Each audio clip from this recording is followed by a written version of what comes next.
Parashat Shemot. Many, many years ago, a very distraught father, whom I knew from America during my other life, came into my office with a very difficult problem. He was just beginning to become religious when he attended Lincoln Square Synagogue. And he had a son. And the son was sent to yeshivot. And the son became much more Haredi than the parents were.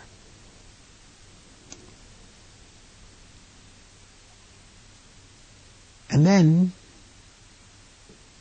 the son began to hear voices. And he claimed they were voices from God. And they were instructing him, not necessarily to do things that were negative, in a sense of harming anyone else, but first to spend his entire days in learning, to lessen the amount of hours that he slept, etc. And the Rosh Yeshiva, where he was studying, and he was studying in Israel, and his parents had made Aliyah in Israel, the Rosh Yeshiva said that he had to see a psychiatrist, and the psychiatrist had him hospitalized. The father's question was a very poignant one. He said, my son is the only thing I have really in life. He's my only child. He's my future. He's the purpose of my being. He's always been a very good boy and a very intelligent boy. Maybe he really does hear voices. How can they all be right? Or is it not possible that they all are not right? When they tell me that there is a psychological imbalance and he has to be helped. Perhaps he has to help everyone else with his voices from heaven. I tried to speak logically and to no avail. And finally I said to the father, perhaps if we go to one of the greatest Torah scholars in the world today, to Shlomo Zalman Auerbach, perhaps he will be able to put your mind at rest.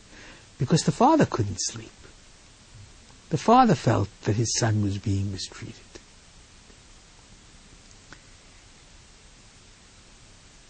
Shlomo Zalman Auerbach met with the father and with me with a great deal of warmth and a great deal of human sensitivity. And Shlomo Zalman Auerbach had an amazing answer. He said, you're absolutely correct. Maybe he does hear divine voices. I'll tell you what the test must be. You must watch your son very carefully. If he's very careful in his hospital room as to which towels he uses, as to whose goodies he eats because people bring cookies and other things to the various patients, if he's exceedingly careful ben adam l'chaveiro, in human relationships,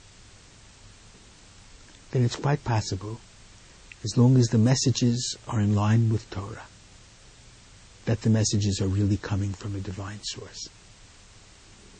But if he's not that very careful, then for sure it's not a divine source. And you need psychological help. And indeed the truth was, about that he was not that careful.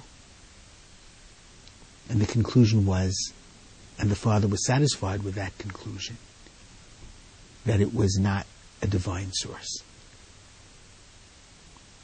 But what was most fascinating, and why I'm relating this in Parshat Shemot, I went during the week of Parshat Shemot with the father to Rav Shlomo Zalman. And he actually told us that this insight he derived from the portion of the week. Moses, the greatest leader of Israel who ever lived, saw a bush that was burning and not consumed, and heard God's voice from the midst of the bush. What is the exact story that the Bible teaches us before he saw the bush and heard the divine voice? Chapter 3 of the book of Exodus. And Moses was herding the sheep of Jethro, his father-in-law, the Kohen of Midian. And he would lead the sheep after the desert area. And he came to the mount of the Lord, Horeb, and an angel of the Lord appeared before him. And he had his vision and heard the voice. What does this phrase mean? And he led the sheep after the desert, beyond the desert, away from the desert. And Rashi quotes the Midrash.